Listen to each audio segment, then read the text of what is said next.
Bien-aimés dans le Seigneur, je vous salue dans le merveilleux nom de notre Seigneur Jésus.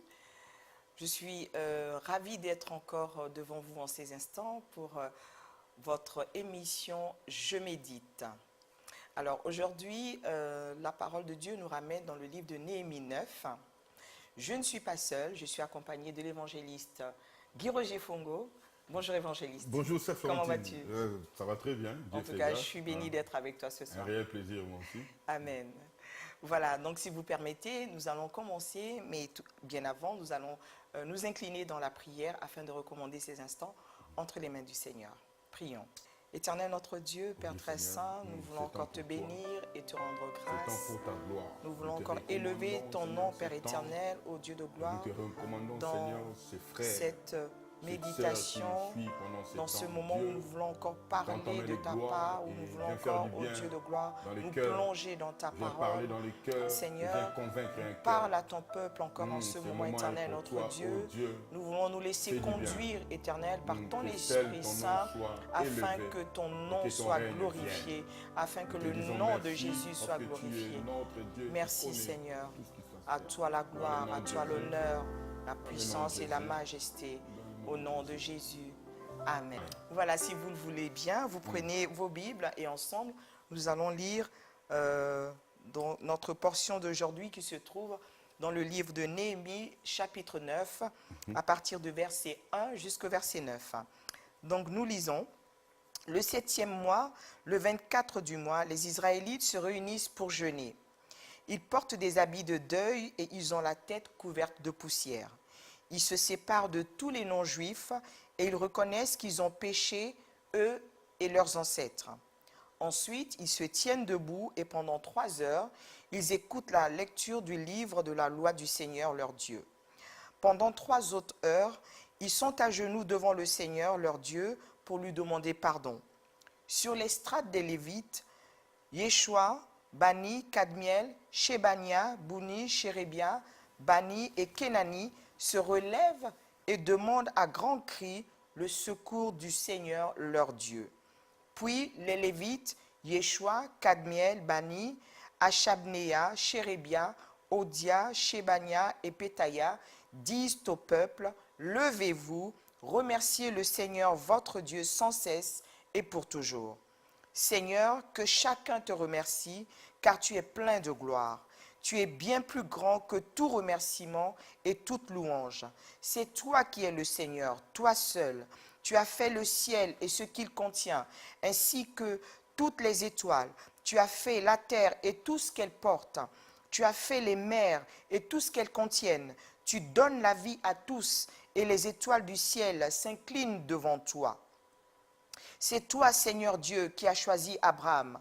Tu l'as fait partir d'Our en Babylonie et tu lui as donné le nom d'Abraham. Tu l'as trouvé fidèle envers toi. Alors tu as établi une alliance avec lui. Tu as promis de lui donner le pays des Cananéens, des Hittites, des Amorites, des Périzites, des Jébusites et des Girgashites, à lui et aux enfants de ses enfants. Et tu as tenu ta promesse parce que tu es fidèle. Tu as vu la souffrance de nos ancêtres en Égypte. Tu les as entendus appeler au secours près de la mer des roseaux. Parole du Seigneur. Amen.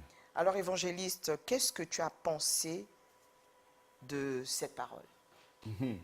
Merci, Sœur Florentine, pour la parole. Une très bonne lecture et puis un très bon texte. C'est aujourd'hui pour la méditation. Mais comme pendant que vous lisiez, je me posais aussi des questions. Mais la grande question que je me suis posée, c'était de savoir pourquoi les Israélites ont gêné. Ils se sont mis dans une condition de gêne, avec des habits, la Bible dit, hein, des habits de deuil. Ouais. Et la tête couverte de poussière. Mais pourquoi? Pourquoi ils se sont mis dans de telles conditions? En gêne, des habits sales, des habits de deuil. Vous savez, quand on est en deuil, bien aimé, on ne s'habille pas décemment. On s'habille avec des habits de deuil.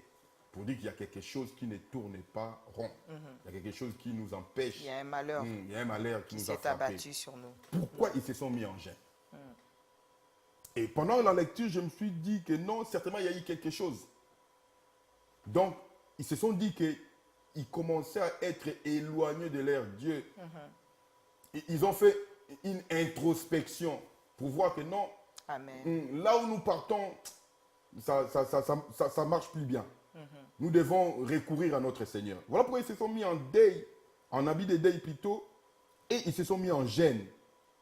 Et pour chercher encore leur Dieu. Parce qu'ils commençaient à être éloignés de Dieu. Vous savez, Mais qu'est-ce qui a au fait attiré leur attention? Qu'est-ce qui a fait qu'un beau jour, ils se sont rendus compte qu'ils étaient loin de Dieu? Oui, c'est la chose qui est en nous. Vous savez, quand vous avez reçu Christ, ou quand vous êtes enfant de Dieu, vous pouvez tout faire. Vous pouvez être même éloigné de Dieu. Il y a une chose qui est en nous, à notre intérieur, qui va toujours nous rappeler que ce que nous faisons n'est pas bien. Et cette chose-là, nous l'appelons l'Esprit de Dieu. Et cette chose-là, c'est aussi dans l'âme. Dans l'âme du chrétien. Parce qu'on dit que dans l'âme, il y a des parties. Et la conscience fait partie de l'âme.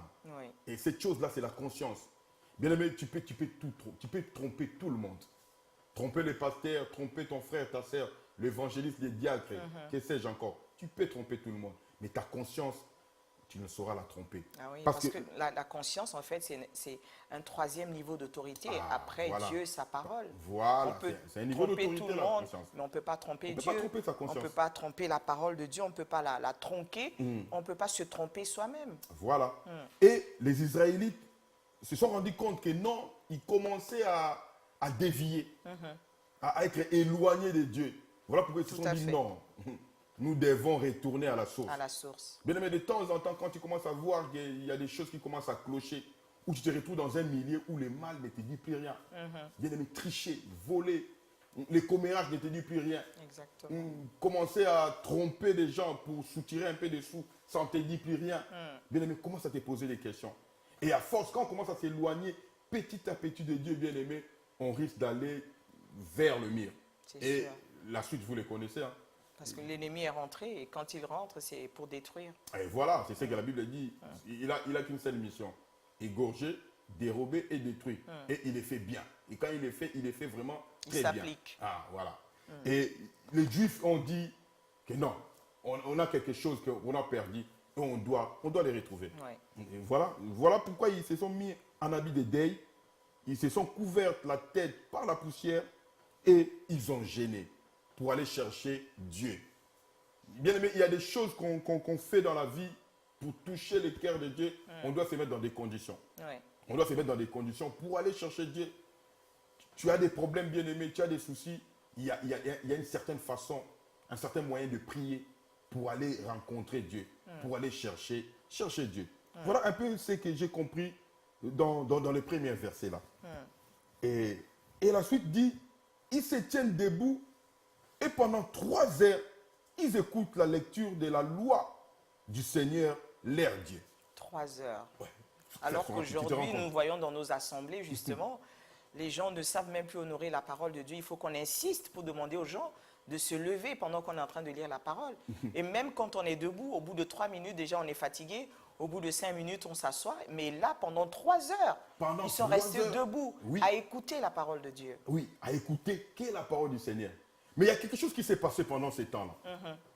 Parce que pendant qu'ils écoutaient la parole de Dieu, il y a quelque chose qui s'est passé. Tout à fait, certainement. Ouais, je voulais savoir un peu, toi qui a fait cette lecture-là. Je pense vraiment qu'ils ont été touchés. Ils ont été reprochés au niveau de leur conscience qu'il y avait quelque chose qui n'allait pas. La parole de Dieu vraiment a été touchée, a localisé ce qui n'allait pas et a ouvert les yeux de l'esprit, comme on dit. Vous savez, pendant que l'homme de Dieu est en train de lire la parole bien-aimée, la Bible dit que c'est la parole de Dieu. Ce n'est pas la parole de l'homme de Dieu. Non. Lui ne fait que parler de la part de Dieu. Exactement. Et certainement, ils ont été touchés par leur conscience. Pendant que la parole a été prononcée, pendant que la parole a été annoncée, les Juifs ont été touchés dans leur conscience. Exactement. Voilà pourquoi la suite, quand tu lis la suite de tu vas voir que la Bible dit, pendant 3 autres heures, ils sont à genoux devant le Seigneur, leur Dieu, pour lui demander pardon. Exactement. Pourquoi ils ont demandé pardon? Donc certainement les choses que l'homme de Dieu a dit, les choses que les Lévites ont dit, ces choses-là les ont touchés. Ils ont été reprochés dans leur conscience. Exactement. Et ils se sont mis à genoux pour demander pardon. Ils ont reconnu leur faute. Voilà. Et voilà pourquoi la Bible dit, celui qui avoue ses transgressions et les délaisse, il obtient miséricorde. Il ne suffit pas simplement d'avouer. C'est bien d'avouer. Il faut tu peux avouer que non, tu es voleur. Tu peux avouer que non, je triche. Mais la meilleure chose à faire, c'est d'abandonner. Exactement. Et ils se sont mis à genoux. Et ils ont demandé pardon à Dieu. Et la suite, ça dit quoi, sœur Florentine? Sur l'estrade des Lévites et au choix, donc tous les Lévites, ils ont dit aux enfants d'Israël, levez-vous, remerciez le Seigneur votre Dieu sans cesse et pour toujours. Bien aimé, on voulait insister ainsi dans ces dernières phrases pour terminer. Mais vous savez, notre Dieu, ce n'est pas un homme. Notre Dieu, quand il pardonne, bien aimé, il oublie. Il oublie. N'est-ce pas, Florentine? Tout à fait. Il est dit dans sa parole, autant les cieux sont éloignés de la terre, autant mes pensées ne sont pas vos pensées. Et bien, mais qu'est-ce que nous voyons maintenant? C'est Florentine. On pardonne, mais on n'oublie pas. Ça, c'est l'homme. Il te dit que je te pardonne, mais non, il n'a pas pardonné. De temps en temps, il te rappelle ce que tu l'as fait. Même au bout de 10 ans. Tu te souviens un tel jour, tu m'avais fait ça et ça. Bien aimé, quand tu pardonnes, tu dois oublier. Notre Dieu, quand il pardonne, il oublie. Et pendant que les Lévites ont demandé au peuple de se lever, les Lévites étaient apaisés dans leur cœur. Ce n'est pas pour rien pour leur dire au peuple, levez-vous, remerciez le Seigneur, votre Dieu sans cesse et pour toujours. Bien aimé, on peut simplement remercier Dieu pour des choses qu'elle a faites. C'est ça? Oui. Ou des choses qu'il fera. Oui. Et on a remercié Dieu pour ça. Voilà pourquoi toi qui nous suis, bien aimé, je ne connais pas ta vie, je ne sais pas ce que tu as fait dans ta vie. Certainement, tu es éloigné du Seigneur. Ou tu as fait des choses qui t'éloignent de plus en plus du Seigneur.